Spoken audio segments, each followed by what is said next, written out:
Salut tout le monde, aujourd'hui on se retrouve pour une nouvelle vidéo blabla et dans cette vidéo là nous allons faire une vidéo dédiée plutôt à ceux qui ont l'option histoire de l'art ou que ceux qui font un bac pro et qui ont la matière histoire de l'art au bac. Franchement cette vidéo est dédiée à vous parce que vous êtes sûrement perdu comme moi je l'ai été ou en mode mais comment je vais faire pour réviser, mais il y a trop de mouvements, il y a trop d'artistes, il y a trop de contexte historique, il y a trop de dates, il y a trop de choses à apprendre, je suis complètement paumée. Et bienvenue dans cette vidéo-là.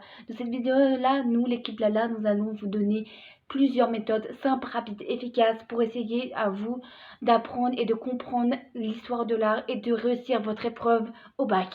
On espère que cette vidéo vous aura utile et n'hésitez pas à nous mettre en commentaire si vous avez d'autres conseils pour réviser l'histoire de l'art à votre manière. Et si vous avez envie aussi qu'on vous aide à vous donner des méthodes, à apprendre, à vous conseiller par rapport à des matières artistiques dans le dessin, dans le graphisme, dans l'histoire de l'art, dans n'importe quelle matière artistique, s'il y a une matière où vous vous dites, ou quelque chose où vous vous dites, mince, ça je comprends pas trop, ou mince, je dois réviser ça, ou mince, je dois réaliser ça, ou comprendre ça, ou je ne sais pas quoi, vous avez du mal, n'hésitez pas à nous mettre aussi en commentaire, ce sera avec plaisir de vous aider au maximum. Sur ce, on vous souhaite une bonne vidéo, on espère qu'elle vous plaira et qu'elle vous aidera, et c'est parti!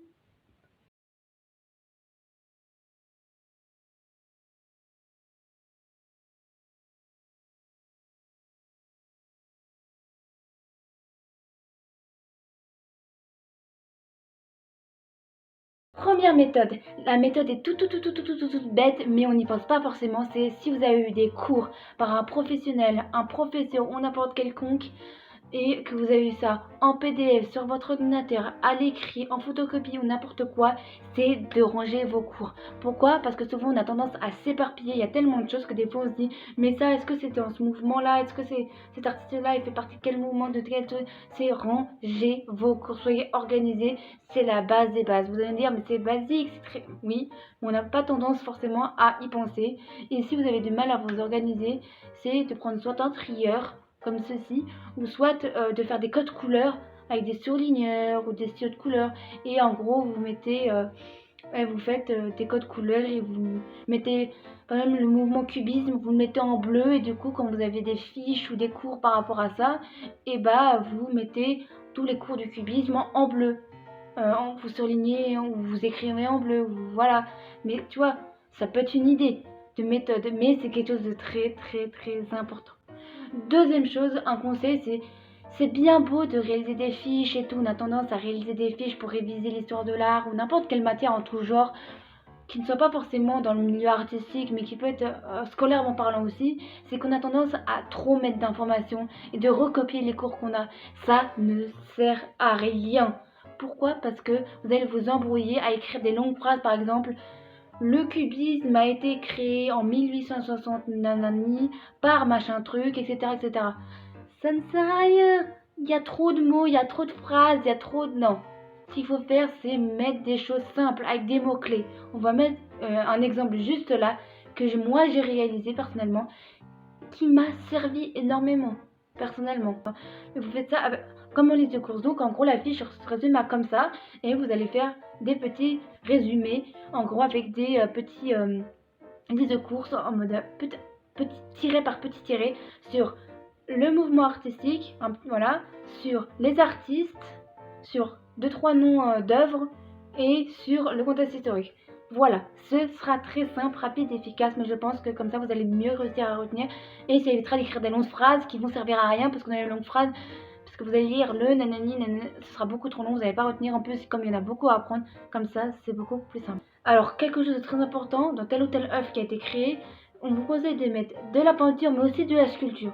Pourquoi? Parce que vous pouvez tomber à l'épreuve d'histoire de l'art sur de la peinture, comme aussi des affiches, comme aussi de la sculpture. Donc c'est pour ça qu'il faut aussi un peu connaître un peu tout style. Voilà. Et ensuite, en dernière position, vous allez mettre le contexte historique. Pourquoi le contexte historique? C'est très fondamental parce que dans la matière histoire de l'art, il n'y a pas que l'art, il y a aussi de l'histoire. Et souvent, quand tu vois un tableau, une œuvre, etc., ou même un mouvement artistique, il y a souvent un contexte historique, en mode pourquoi cet artiste-là il a fait ce tableau-là. Et bah souvent il y a une référence historique par rapport à cette œuvre-là ou ce tableau-là, etc., etc. Donc c'est très très important. Troisième méthode, c'est qui est très très bien, c'est de vous enrichir visuellement parlant. Par exemple, si vous avez du mal à comprendre certains mouvements artistiques, comprendre certains tableaux, certaines œuvres de certains artistes, des fois il y a des artistes qui ont réalisé des interviews. Donc ce qui est bien, c'est d'aller voir leurs interviews qu'ils ont réalisées. Comme ça, ils vont vous expliquer peut-être leur œuvre, qu'est-ce qu'ils ont voulu dire par leur œuvre, comment ils l'ont réalisée. Vous allez voir aussi peut-être comment ils le réalisent, voilà. Et aussi, ce qui peut être bien, c'est des fois ils expliquent aussi le mouvement artistique. Donc ça peut être bien hyper bénéfique. Et ça, c'est très très bien. Donc si vous avez du mal à apprendre, vous pouvez aussi passer par la vidéo, les images, l'audio. Ça marche tout aussi bien. Quatrième conseil, c'est de réaliser des quiz. Alors pourquoi des quiz? Pourquoi vous dites mais ça sert à rien les quiz, ça va pas forcément m'aider à apprendre plus. Si, très bénéfique. D'ailleurs, entre parenthèses, c'est que nous sur cette chaîne YouTube en shorts, vous allez retrouver ça surtout en shorts, des petits shorts sur des petits quiz sur l'histoire de l'art. En gros, par exemple, il faut deviner quelle œuvre célèbre il s'agit, il faut deviner quel peintre il s'agit. On met juste une photo, il faut deviner soit l'œuvre, soit le peintre, soit l'artiste, soit le sculpteur, soit le musée. Voilà, on va vous faire plein de quiz sur l'histoire de l'art diverses et variées. Ils seront très courts, vu que ce sont des shorts, ils seront très courts, mais au moins vous pouvez tester votre culture artistique, même si vous n'êtes peut-être pas même si vous ne faites pas un bac pro ou une option histoire de l'art et tout, mais vous aimez bien l'histoire de l'art, même pour vous entraîner et améliorer votre culture artistique, ça peut être très bénéfique. Voilà. Donc, la parenthèse est terminée, mais en gros, on va faire des petits quiz sur l'histoire de l'art. On trouvait ça super intéressant de faire ça. Et même pour nous, ça nous permet de revoir certains artistes, mouvements qu'on avait un peu oubliés, qu'on se dit ah oui c'est vrai, il existe telle ou telle personne, etc.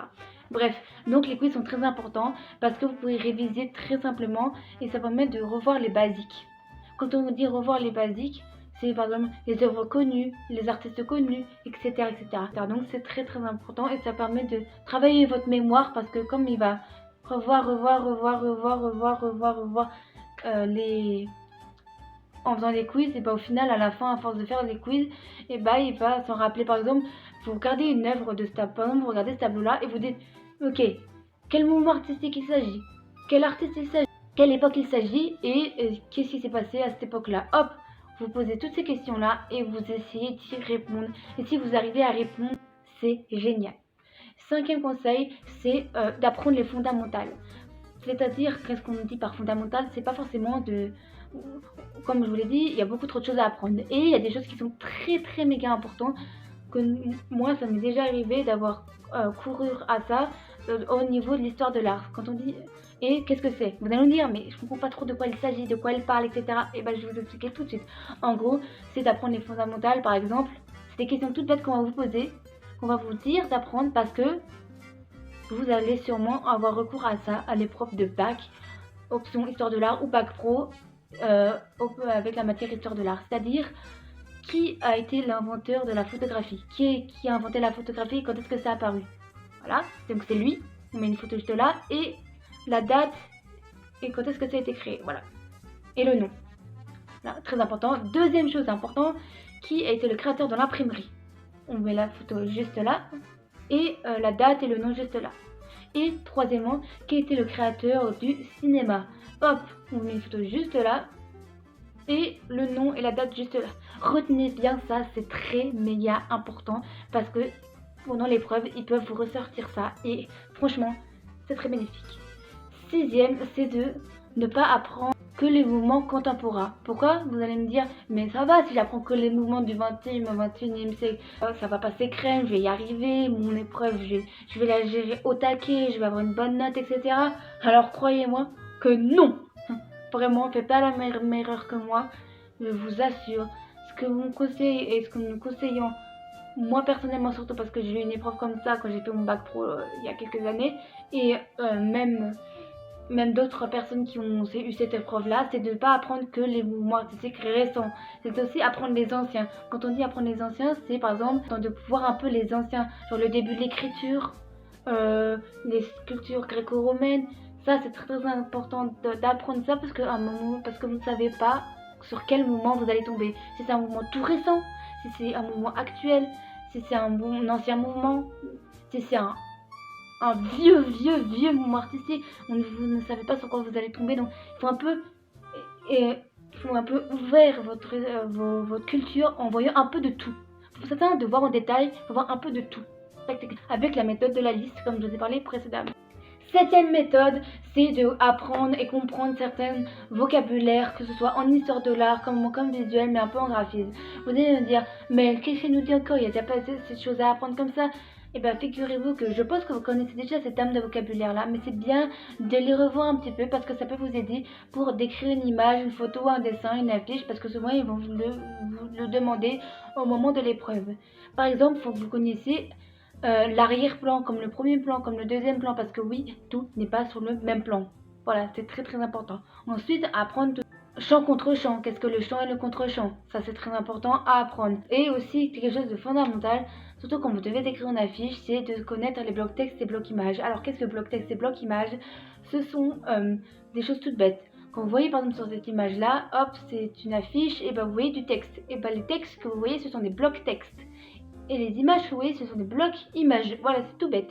On va mettre en description de la vidéo quelques mots de vocabulaire qui sont pour nous fondamentaux à connaître pour que vous compreniez et que vous y arrivez mieux lors de l'épreuve. Nous n'avons pas tout dit durant cette vidéo au niveau des mots de vocabulaire à apprendre, nous avons dit l'essentiel. Voilà.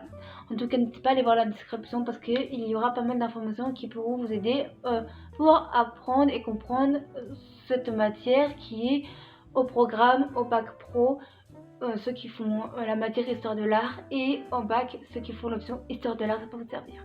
Voilà.